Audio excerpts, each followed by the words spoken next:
जय हिंद, वंदे मातरम। दोस्तों, आज की इस वीडियो में हम लोग झारखंड JFWC परीक्षा 2024 यानी कि Jharkhand field worker competitive exam 2024 का जो आपका एग्जाम कंडक्ट होने वाला है, यदि आप इस फॉर्म का फिलअप किए हैं तो आज का यह वीडियो आप सभी के लिए काफी ज्यादा इंपॉर्टेंट फुट रहने वाला है। क्योंकि दोस्तों, आज की इस वीडियो के माध्यम से हम लोग पेपर 3 की तैयारी करने वाले हैं, जिसमें से पेपर 3 के अंतर्गत देखा जाए तो सामान्य विज्ञान यानी कि साइंस के कुछ ऐसे इंपॉर्टेंट क्वेश्चन को डिस्कस करेंगे जो कि आपके एग्जाम के लिए काफी ज्यादा इंपॉर्टेंट फुट रहने वाले। और यहाँ पर जितने भी क्वेश्चन बताए जाएंगे ये सभी क्वेश्चन आपके न्यू सिलेबस पर लिया गया है। ठीक है, सभी क्वेश्चन दोस्तों न्यू सिलेबस पर आधारित है, तो आपको इस वीडियो को शुरू से लेकर के अंत तक जरूर देखना। ठीक है, और आपको बताना कि आप टॉप 25 क्वेश्चन में से कितने ऐसे क्वेश्चन है जिसके आंसर आप सही कर पा रहे। हर एक स्टूडेंट ईमानदारी पूर्वक कमेंट बॉक्स में कमेंट करके जरूर लिखेगा।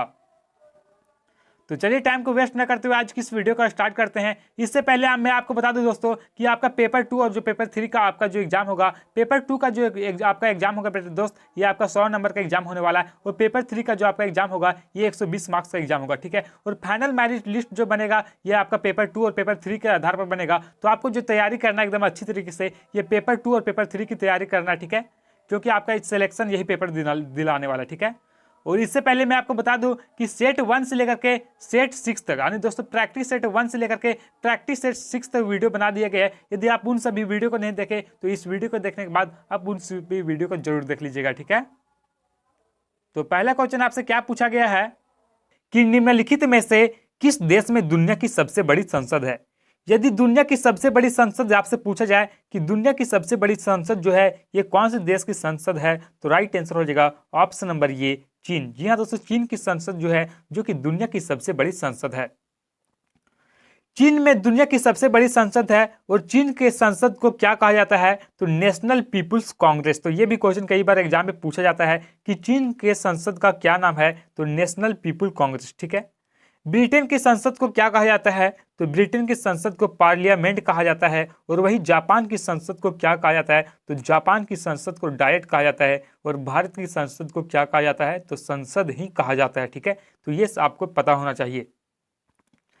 नेक्स्ट क्वेश्चन है क्वेश्चन नंबर 2, निम्नलिखित में से कौन ये पैसेज टू इंग्लैंड पुस्तक के लेखक है। दोस्तों, ये जो पुस्तक है ये पैसेज टू द इंग्लैंड, इस पुस्तक के लेखक कौन है, तो इस पुस्तक के लेखक की बात करें तो नीरद सी चौधरी, जो कि यह पैसेज टू इंग्लैंड पुस्तक के लेखक हैं। ठीक है,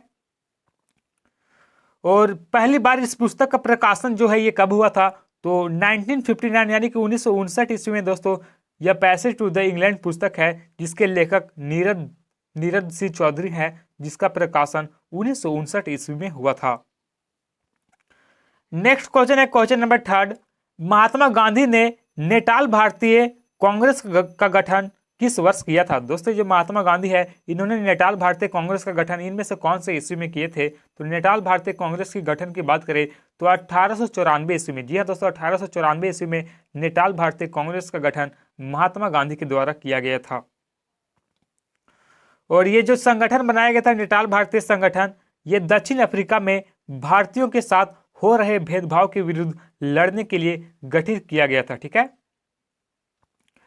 नेक्स्ट क्वेश्चन है क्वेश्चन नंबर 4, मानव शरीर में पाचन तंत्र का सबसे बड़ा लंबा हिस्सा कौन सा। दोस्तों, मानव शरीर में बात करें पाचन तंत्र का सबसे लंबा हिस्सा कौन सा, कई बार ये क्वेश्चन एग्जाम में पूछा गया है। तो मानव शरीर में सबसे बड़ी पाचन तंत्र के हिस्सा की बात करें तो छोटी आंत, जो कि मानव शरीर में सबसे बड़ा पाचन का हिस्सा है, यानी कि option number C right answer हो जाएगा। ठीक है, इसकी लंबाई की बात करें तो इसकी लंबाई कितनी होती है, तो इसकी लंबाई होती है 6.5 मीटर से लेकर के 7.5 मीटर तक होता है। ठीक है, मनुष्य में भोजन का अधिकांश पाचन जो है ये छोटी आंत में ही संपन्न होता है। तो कई बार क्वेश्चन पूछा जाता है कि मनुष्य में भोजन का पाचन कौन सी आंत में होता है, तो छोटी आंत। ठीक है, तो ये भी आपको याद रखना है।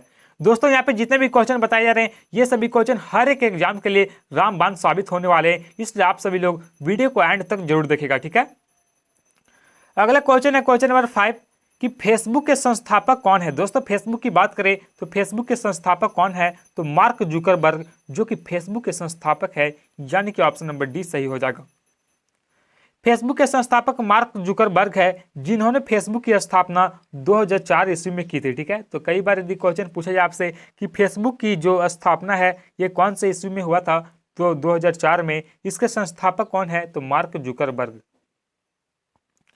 नेक्स्ट क्वेश्चन है क्वेश्चन नंबर 6 कि 1897 में इलेक्ट्रॉन की खोज किसने की थी। दोस्तों 1897 ईस्वी में इलेक्ट्रॉन का खोज हुआ था और इसकी खोज की बात करें तो इसकी खोज किसने किया था, तो जे थॉमसन। जी हाँ दोस्तों, जे थॉमसन ने इलेक्ट्रॉन का खोज किया था। दोस्तों यहाँ से आप इस टॉपिक से दोस्तों आपको 2 क्वेश्चन और भी पूछा जाता है कि इलेक्ट्रॉन, प्रोटॉन और न्यूट्रॉन। यदि इलेक्ट्रॉन, प्रोटॉन और न्यूट्रॉन आपसे पूछा जाए कि इसका खोज किसने किया था, तो एक ट्रिक है दोस्तों, ईटा पर नाच। जी हाँ दोस्तों, ईटा पर नाच, ठीक है, ईटा पर नाच। इस ट्रिक के माध्यम से आप याद कर पाएंगे।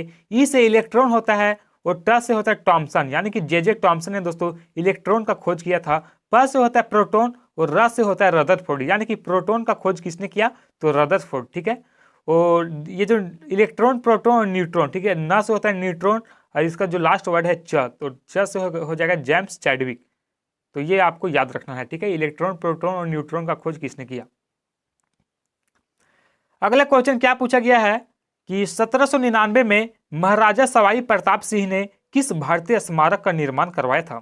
तो देखिए, जो 1799 ईस्वी महाराजा सवाई प्रताप सिंह ने ये जो भारतीय स्मारक का निर्माण करवाया था, इन्होंने दोस्तों हवा महल का निर्माण करवाया था, ठीक है। तो कई बार क्वेश्चन पूछा जाता है कि हवा महल का निर्माण किसने करवाया, तो महाराजा सवाई प्रताप सिंह, ठीक है। कौन से ईस्वी में, तो 1799 ईस्वी में।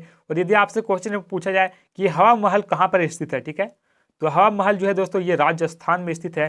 तो ये भी आपको याद रखना है, राजस्थान की राजधानी जयपुर में हवा महल स्थित है, ठीक है। तो देखिए 1799 ईस्वी में महाराजा सवाई प्रताप सिंह ने हवा महल नामक भारतीय स्मारक का निर्माण करवाया था। और हवा महल जो है, जो कि जयपुर के राजस्थान में स्थित है। और हवा महल के वास्तुकार कौन थे, तो लालचंद उस्ताद। जी हाँ दोस्तों, लालचंद उस्ताद जो कि हवा महल के वास्तुकार थे। नेक्स्ट क्वेश्चन है क्वेश्चन नंबर 8 कि रक्तता यानी कि एनीमिया में निम्नलिखित में से किसकी मात्रा कम हो जाती है। दोस्तों यदि किसी भी व्यक्ति को एनीमिया रोग हो जाता है तो इसमें किसकी मात्रा कम हो जाती है, तो एनीमिया यदि किसी को हो जाता है तो हीमोग्लोबिन की मात्रा कम हो जाती है, ठीक है। तो ऑप्शन ये सही हो जाएगा, हीमोग्लोबिन। अगला क्वेश्चन है क्वेश्चन नंबर 9 कि कौन सा विटामिन हमारे शरीर में सबसे अधिक तीव्रता से बनता है। दोस्तों विटामिन की बात करें तो कौन सा विटामिन जो है, जो कि हमारे बॉडी में सबसे अधिक तीव्रता से बनता है, ठीक है। Vitamin A, vitamin B, vitamin C या फिर विटामिन डी। तो देखिए विटामिन सबसे अधिक तीव्रता से बनने वाला जो विटामिन है ये विटामिन डी है, यानी कि ऑप्शन नंबर यहाँ पे डी राइट आंसर हो जाएगा, विटामिन डी, ठीक है। विटामिन डी हमारे शरीर में सबसे अधिक तीव्रता से बनने वाला विटामिन है। और हमारे शरीर में विटामिन डी का जो संश्लेषण है ये कहाँ से होता है, तो सूर्य के प्रकाश से विटामिन डी का संश्लेषण होता है, ठीक है। सूर्य के प्रकाश में उपस्थित पराबैंगनी विकिरणों द्वारा, ठीक है। और यहाँ से ये जो विकिरणों द्वारा त्वचा के कोलेस्ट्रॉल द्वारा विटामिन डी प्राप्त होता है, ठीक है।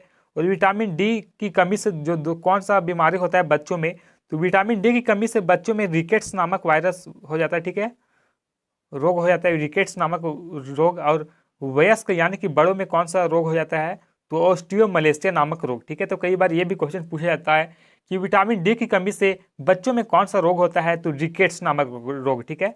और बड़े में कौन सा रोग होता है, तो ऑस्टियोमलेशिया नामक रोग, ठीक है। और विटामिन डी का जो रासायनिक नाम है ये क्या है, तो कैल्सीफेरोल। जी हाँ दोस्तों, कैल्सीफेरोल जो कि विटामिन डी का रासायनिक नाम है। अगला क्वेश्चन है क्वेश्चन नंबर 10 कि भारतीय संविधान की कौन सी अनुसूची नगर पालिकाओं से संबंधित है। तो देखिए जो भारतीय संविधान की कौन सी अनुसूची जो कि नगर पालिका से संबंधित है, तो अनुसूची 12। जी हाँ दोस्तों, अनुसूची 12 का जो संबंध है, 12वीं अनुसूची का जो संबंध है ये नगर पालिका से संबंधित है, ठीक है। भारतीय संविधान की 12वीं अनुसूची जो है ये नगर पालिका से संबंधित है। और यह 74वां संविधान संशोधन 1993 द्वारा संविधान में जोड़ा गया, ठीक है। इस संशोधन के द्वारा संविधान में भाग 9 क को जोड़ा गया था। अगला क्वेश्चन नंबर 11 है कि ऋग्वेद काल में आर्यनी किसकी देवी थी। दोस्तों ऋग्वेद काल में देखा जाए तो जो आर्यनी थी ये किसकी देवी थी, पवन की देवी थी, पृथ्वी की देवी थी, उषा काल की देवी थी या फिर वन की देवी थी। तो ऋग्वेद काल में दोस्तों जो आर्यनी है ये वन की देवी थी, ठीक है। और ये जो वेद है, कितने वेद हैं टोटल, तो टोटल 4 वेद हैं, ऋग्वेद, यजुर्वेद, सामवेद और अथर्ववेद, ठीक है। अगला क्वेश्चन नंबर 12 है कि राष्ट्रीय वनस्पति अनुसंधान संस्थान कहाँ स्थित है। दोस्तों ये जो राष्ट्रीय वनस्पति अनुसंधान संस्थान है ये इनमें से कौन से शहर में स्थित है। तो राष्ट्रीय वनस्पति अनुसंधान संस्थान की बात करें तो ये लखनऊ में स्थित है, ठीक है, यानी कि ऑप्शन नंबर यहाँ पे डी राइट आंसर हो जाएगा लखनऊ। और लखनऊ कहाँ पर है तो यूपी में, ठीक है। राष्ट्रीय वनस्पति अनुसंधान संस्थान लखनऊ जो कि उत्तर प्रदेश में स्थित है, ठीक है। अगला क्वेश्चन नंबर 13 है कि नारियल का कौन सा भाग खाने योग्य होता है। यदि आपसे क्वेश्चन में पूछा जाए कि नारियल का कौन सा भाग जो है जो कि खाने योग्य होता है तो ये भ्रूण पोषण जो होता है, भ्रूण पोष, ठीक है, जो कि खाने योग्य होता है, ठीक है। और ये जो नारियल का छिलका जो है दोस्तों, जिससे ये कौन सा उत्तक का बना होता है, कई बार ये भी क्वेश्चन पूछा जाता है कि नारियल का छिलका कौन सा उत्तक का बना होता है, ठीक है। तो अस्केरेलेन कायमा उत्तक का बना होता है, ठीक है। अगला क्वेश्चन नंबर 14 है कि विजयनगर साम्राज्य की स्थापना किसने की थी। दोस्तों मोस्ट इंपॉर्टेंट क्वेश्चन है, कई बार ये क्वेश्चन एग्जाम में पूछा जाता है कि विजयनगर साम्राज्य की स्थापना किसने की थी। तो देखिए जो विजयनगर साम्राज्य है इसकी स्थापना की बात करें तो हरिहर एवं बुक्का ये दोनों भाइयों ने विजयनगर साम्राज्य की स्थापना की थी, ठीक है। तो देखिए विजयनगर साम्राज्य की स्थापना 1336 ईस्वी में हरिहर एवं बुक्का नामक दो भाइयों ने की थी। और विजयनगर साम्राज्य की राजधानी कहाँ पर है, यानी विजयनगर साम्राज्य का कैपिटल जो है ये हम्पी थी, ठीक है। तो कई बार ये भी क्वेश्चन पूछा जाता है कि विजयनगर साम्राज्य की राजधानी कहाँ पर थी, तो हम्पी, ठीक है। विजयनगर साम्राज्य के खंडहर जो है ये भी वर्तमान समय में कर्नाटक के तुंगभद्रा नदी के तट पर स्थित है। तो यदि आपसे क्वेश्चन में पूछा जाए कि विजयनगर साम्राज्य अभी वर्तमान समय में कौन सा राज्य में स्थित है, तो कर्नाटक राज्य में। और कौन सा नदी के किनारे विजयनगर साम्राज्य का विकास हुआ था, तो तुंगभद्रा नदी के तट पर, ठीक है। और विजयनगर साम्राज्य की राजभाषा जो है ये क्या थी, तो तेलुगु भाषा जो है जो कि विजयनगर साम्राज्य की राजभाषा थी। तो ये भी आपको याद रखना, ठीक है। और यदि आपसे क्वेश्चन में पूछा जाए कि विजयनगर साम्राज्य में सबसे महान शासक कौन था, तो कृष्णदेव राय, ठीक है। अगला क्वेश्चन नंबर 15 है कि नाभिकीय संलयन अभिक्रिया निम्नलिखित में से किस समीकरण पर आधारित है। तो देखिए जो नाभिकीय संलयन अभिक्रिया है ये किस पर आधारित है, तो E is equal to MC², ठीक है। ऑप्शन नंबर ये राइट आंसर हो जाएगा। यह सूत्र जो है दोस्तों, ये जो E is equal to MC² है, यह सूत्र किसके द्वारा दिया गया है, तो प्रसिद्ध भौगोलिक वैज्ञानिक अल्बर्ट आइंस्टाइन। आप लोगों ने दोस्तों अल्बर्ट आइंस्टाइन का नाम सुना होगा। अल्बर्ट आइंस्टाइन ने E is equal to MC² का सूत्र को दिया, ठीक है, जिसमें ई से क्या व्यक्त किया जाता है, तो ई से दोस्तों एनर्जी यानी कि ऊर्जा को व्यक्त किया जाता है, एम से मास यानी कि द्रव्यमान को व्यक्त किया जाता है, और सी से स्पीड ऑफ लाइट यानी कि प्रकाश का वेग व्यक्त किया जाता है। तो ये आपको याद रखना है। अगला क्वेश्चन नंबर 16 है कि किस गैस को उसकी ठोस अवस्था में शुष्क बर्फ भी कहा जाता है। इनमें से कौन सा गैस है जिसे दोस्तों उसकी ठोस अवस्था में शुष्क बर्फ भी कहा जाता है। तो देखिए क्वेश्चन नंबर 16 का राइट आंसर हो जाएगा ऑप्शन नंबर बी, यहाँ पे कार्बन डाइऑक्साइड। ये दोस्तों कार्बन डाइऑक्साइड को जो है इसे शुष्क अवस्था में शुष्क बर्फ भी कहा जाता है। अगला क्वेश्चन नंबर 17 जो कि मोस्ट VVI क्वेश्चन है मेरे दोस्त, ठीक है, कि वस्तु एवं सेवा कर यानी कि GST गुड सर्विस टैक्स सबसे पहले किस देश ने लागू किया था। तो देखिए GST की बात करें तो सबसे पहले जो लागू किया था ये कौन सा देश में लागू हुआ था GST, तो फ्रांस में, ठीक है, यानी कि option number D right answer हो जाएगा। फ्रांस GST को लागू करने वाला पहला देश है, ठीक है। और यदि बात करें दोस्तों जो वस्तु एवं सेवा कर जिसका फुल फॉर्म जो होता है गुड सर्विस टैक्स, सबसे पहले फ्रांस ने लागू किया था कौन से ईस्वी में, तो 1954 ईस्वी में इन्होंने दोस्तों GST को लागू किया गया था फ्रांस में। और भारत में यदि आपसे क्वेश्चन में पूछा जाए कि भारत में GST को कब लागू किया गया, ठीक है, तो 1 जुलाई 2017 ईस्वी को भारत में GST को लागू किया गया था। अगला क्वेश्चन नंबर 18 है कि सिस्टोलिक और डायस्टोलिक शब्द का उपयोग किसके संदर्भ में किया जाता है। दोस्तों ये सिस्टोलिक और डायस्टोलिक जो शब्द है इसका उपयोग इनमें से कौन किसके लिए किया जाता है, तो इसका उपयोग किया जाता है रक्तचाप को मापने के लिए, ठीक है। Option number B right answer हो जाएगा, रक्तचाप को मापने के लिए। सिस्टोलिक और डायस्टोलिक शब्द का प्रयोग जो है ये रक्तचाप की गणना के संदर्भ में किया जाता है, जिसमें से सिस्टोलिक जो है ये उच्च रक्तचाप को व्यक्त करता है, ठीक है। तो सिस्टोलिक क्या करता है, तो उच्च रक्तचाप को प्रदर्शित करता है, जबकि जो डायस्टोलिक है ये निम्न रक्तचाप को प्रदर्शित करता है। और वही बात करें कि एक मनुष्य में रक्तचाप कितना होता है, तो एक स्वस्थ मनुष्य में रक्तचाप जो होता है ये 120 से लेकर के 80 मिलीमीटर पारा तक होता है, ठीक है। और रक्तचाप मापने वाला यंत्र का नाम क्या है? तो स्फिग्मोमैनोमीटर। जी हाँ दोस्तों, स्फिग्मोमैनोमीटर जो कि रक्तचाप मापने वाला यंत्र है। ठीक है, अगला क्वेश्चन नंबर 19 है कि गोल गुंबज कहाँ स्थित है? दोस्तों गोल गुंबज की बात करें तो ये कहाँ पर स्थित है? तो बीजापुर में। ठीक है, बीजापुर कहाँ पर है? तो कर्नाटक में। ठीक है, तो ऑप्शन नंबर 20 सही हो जाएगा, बीजापुर। गोल गुंबज जो है ये जो कि बीजापुर के सुल्तान मोहम्मद आदिल शाह का मकबरा था। ठीक है, तो कई बार क्वेश्चन पूछा जाता है कि गोल गुंबज जो है ये किसका मकबरा था? तो सुल्तान मोहम्मद आदिल शाह का। ठीक है, और यह बीजापुर में स्थित है जो कि कर्नाटक में है। ठीक है, नेक्स्ट क्वेश्चन है क्वेश्चन नंबर 20 कि पदार्थ की मात्रा का एसआई मात्रक क्या है? दोस्तों पदार्थ की मात्रा का एसआई मात्रक की बात करें तो मोल जो है जो कि पदार्थ की मात्रा का एसआई मात्रक होता है। ऑप्शन नंबर यहाँ पे सी राइट आंसर हो जाएगा। अगला क्वेश्चन नंबर 21 है कि अंतर्राष्ट्रीय न्यायालय का मुख्यालय कहाँ स्थित है? दोस्तों ये जो अंतर्राष्ट्रीय न्यायालय का मुख्यालय की बात करें तो ये कहाँ पर स्थित है? तो ये स्थित है दोस्तों द हेग में। ठीक है, option number B right answer हो जाएगा। और द हेग कहाँ पर है? तो नीदरलैंड में। ठीक है, देखिए जो अंतर्राष्ट्रीय न्यायालय का मुख्यालय जो है जो कि द हेग में स्थित है, और द हेग जो है जो कि नीदरलैंड में स्थित है, मैंने आपको बताया। और अंतर्राष्ट्रीय न्यायालय की स्थापना जो है ये कौन से ईस्वी में हुआ था? तो 3 अप्रैल 1946 ईस्वी को अंतर्राष्ट्रीय न्यायालय की स्थापना हुई थी। नेक्स्ट क्वेश्चन है क्वेश्चन नंबर 22 कि कांग्रेस का प्रथम अधिवेशन किस वर्ष हुआ था? दोस्तों कांग्रेस की प्रथम अधिवेशन की बात करें तो कौन सा वर्ष में कांग्रेस का प्रथम अधिवेशन हुआ था? तो राइट आंसर हो जाएगा ऑप्शन नंबर यहाँ पे ये 28 दिसंबर 1885 ईस्वी को। जी हाँ दोस्तों, 28 दिसंबर 1885 ईस्वी को कांग्रेस का प्रथम अधिवेशन हुआ था। और प्रथम अधिवेशन की अध्यक्षता जो है ये कौन किए थे? तो व्योमेश चंद्र बनर्जी ने की थी। ठीक है, तो कई बार ये भी क्वेश्चन पूछा जाता है कि कांग्रेस का प्रथम अधिवेशन में अध्यक्षता किसने किया था? तो व्योमेश चंद्र बनर्जी। नेक्स्ट क्वेश्चन है क्वेश्चन नंबर 23 कि अफीम के पौधे के किस भाग से हमें फार्मिंग प्राप्त होता है? दोस्तों अफीम के पौधे से कौन सा भाग से जो फार्मिंग प्राप्त होता है? पत्ते से, तना से, छाल से, या फिर कि फल आवरण से? तो 23 का राइट आंसर हो जाएगा ऑप्शन नंबर डी, फल आवरण से दोस्तों ये जो मार्फिन है ये प्राप्त होता है। ठीक है, अगला क्वेश्चन नंबर 24 है कि यूएन सुरक्षा परिषद के अस्थायी सदस्यों की संख्या कितनी? दोस्तों यूएन सुरक्षा परिषद के अस्थायी सदस्यों की संख्या की बात करें तो टोटल कितनी संख्या है? तो ये है दोस्तों 5। ठीक है, ऑप्शन नंबर ये राइट आंसर हो जाएगा।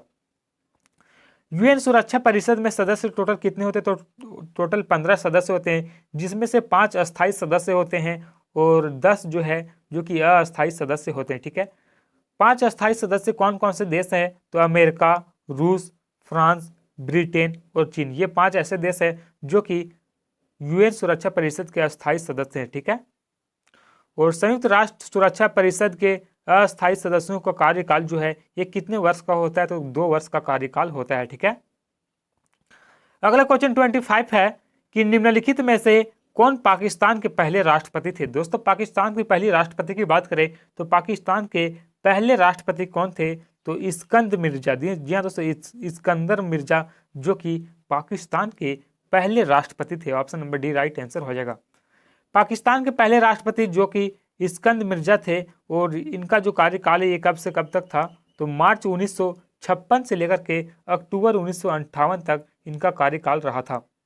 तो दोस्तों इस प्रकार से हम लोगों ने जीके जीएस के टॉप 25 इंपॉर्टेंट क्वेश्चन को डिस्कस कर लिए जो कि आपके एग्जाम से लिए काफी ज्यादा इंपॉर्टेंट फुल रहने वाले हैं। और दोस्तों मैं आपको बता दूं कि यदि आप सेट 1 से लेकर के सेट 6 तक यदि आप उन सभी प्रैक्टिस सेट को नहीं पढ़े तो लिंक मैं इस वीडियो के डिस्क्रिप्शन बॉक्स में दे दिया हूं। आप प्ले लिस्ट में जाइए और वहां से एक बार कम से कम आप हर एक क्वेश्चन को पढ़ लीजिए, क्योंकि दोस्तों सारे क्वेश्चन आपके एग्जाम से लिए काफी ज्यादा हेल्पफुल साबित होने वाले और सारे क्वेश्चन आपके न्यू सिलेबस पर लिया गया जो कि आने वाले जितने भी गवर्नमेंट एग्जाम हुए वहां पर ये सभी क्वेश्चन पिछले 10 वर्षों में सबसे अधिक बार रिपीट हुआ है, उन्हीं सभी क्वेश्चन को कवर कराया गया। ठीक है, तो आपसे मेरा एक ही रिक्वेस्ट रहेगा, आप चैनल को सब्सक्राइब करें या ना करें, वीडियो को लाइक करें या ना करें, लेकिन दोस्तों प्ले लिस्ट में जाकर के आप सब वीडियो को एक बार रिवीजन के उद्देश्य से जरूर पढ़ लें। ठीक है, और यदि आप इसी तरह और भी इंपॉर्टेंट क्वेश्चन जानना चाहते हैं तो आप इस चैनल को सब्सक्राइब कर ले।